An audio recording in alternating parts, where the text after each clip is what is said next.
When others ask you, "Where is your God?" Or when you find yourself asking God, "God, where are you?" Welcome to another installment in the Over My Shoulder Bible Study series.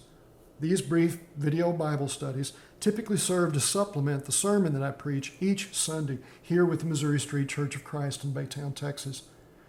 As a church, we're in a 3-year read through the entire Bible project right now. We call that project Immerse. And at this portion in our reading, we've recently resumed this past week our reading of the book of Psalms, particularly the 4th book of Psalms. That's right. All 150 Psalms are divided into 5 smaller groups or books, 5 books in total. Psalm 1 through 41 make up book 1. Psalm 42 through 72 comprise book 2. Book 3 of the Psalms is made up of Psalm 73 through Psalm 89. Our reading this week, Psalm 90 through 106, is book 4. And what comprises the remainder of the book of Psalms, book 5, is found in Psalm 107 through 150. Now, these 5 books, they speak to the question, where is God?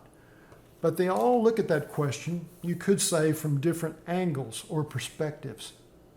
Let me try to give you a very simple way of remembering what each of these 5 books of the Psalms is about, and give you an example from each of those 5 books of how that particular aspect of God's presence and his whereabouts, you might say, is underscored. Book 1 of the Psalms really looks at the question, is God among us? That is God with his people? God's people will ask this question over and over through the ages. They still do. Psalm 14 verse 5 is a very good example of how book 1 of the Psalms answers the question. God is present in the company of the righteous. There are other statements just as direct as this one, and others more subtle. But book 1 is saturated with seeming answers to this question, is God among us? In book 2 of the Psalms, the question takes a little different tack. It's not so much, is God among us, but is God ahead of us? That is, God's people sense in this portion of the Psalms that they need direction and guidance. Which one of us doesn't know that feeling? And so, what shall we say?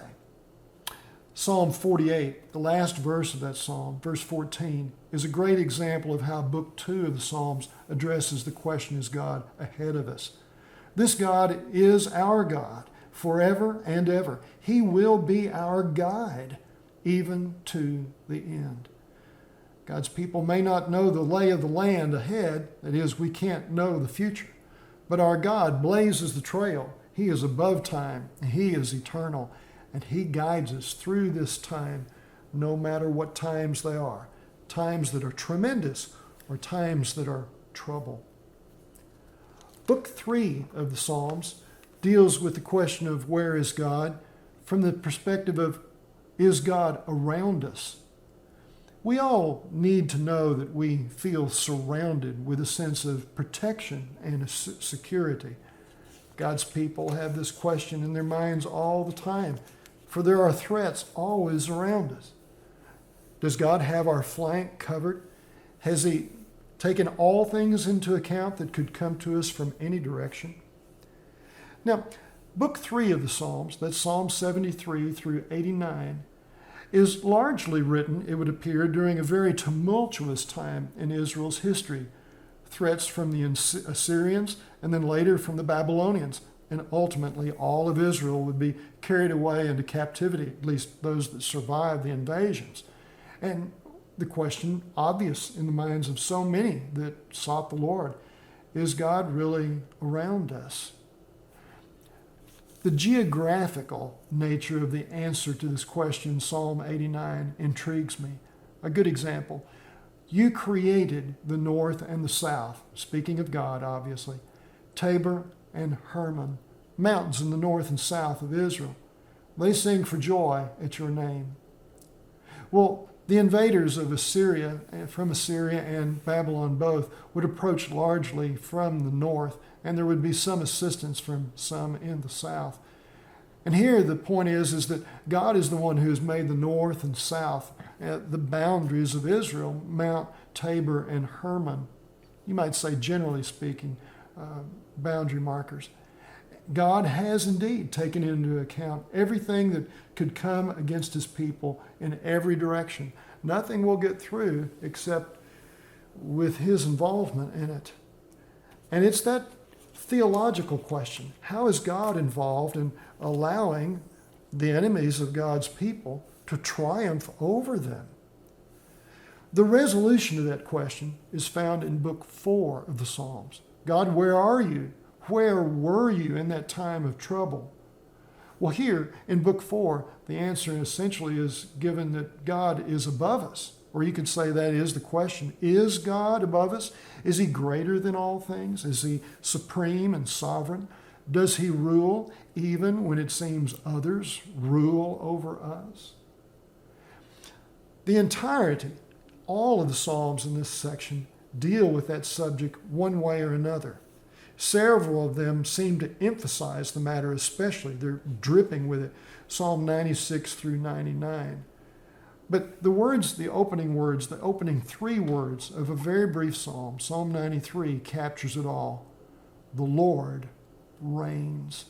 He is the sovereign who's robed in his majesty. He is the king who is ultimately strong. He's the one who established the world. Even when everything seems to shake, we can rest in confidence that God has everything firmly in control and is secure. The Lord does reign. He is above us. Book 5 of the Psalms seems to address the question, is God alongside us? You may think of a servant and a master relationship.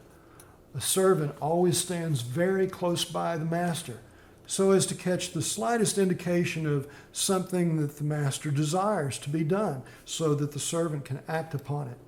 The obverse is true as well, meaning that the master stays close to the servant, so the servant can get some things done. God, the master, is present with his servant. God's people, the servant, are present with the master, God. God is indeed alongside his people. Psalm 123 uses this very imagery.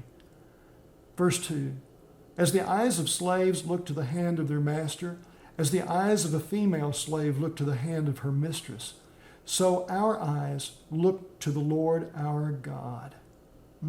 Indeed, the Lord is right alongside us. You might say within eyesight of each other. We keep our eyes on him, and he keeps his eyes on us.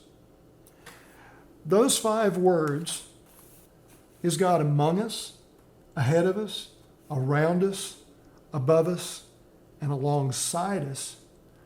Those words well summarize all 5 books of the book of Psalms. And all of those questions really center themselves on the question, where is God? The cumulative answer of the book of Psalms is God is among us. We don't have to think of a God far and distant. He's right here. And where is God? He is blazing the trail ahead of us. We face the seeming unknown, but he is a good guide and he knows what's ahead. Is God around us? It seems like we're surrounded by everything but God. By faith, we continue to walk with the one who protects us and surrounds us, encircles us and encompasses us every compass direction. Is God above us? Indeed, he is. He rules. He is king. He is majesty and sovereign. And is God alongside us? Absolutely. And we'll serve him all of our days. Where is God? When someone asks you, point to them to the book of Psalms. And when you find yourself asking God, where are you? Find your grounding once more in the same. Grace and peace be with us all.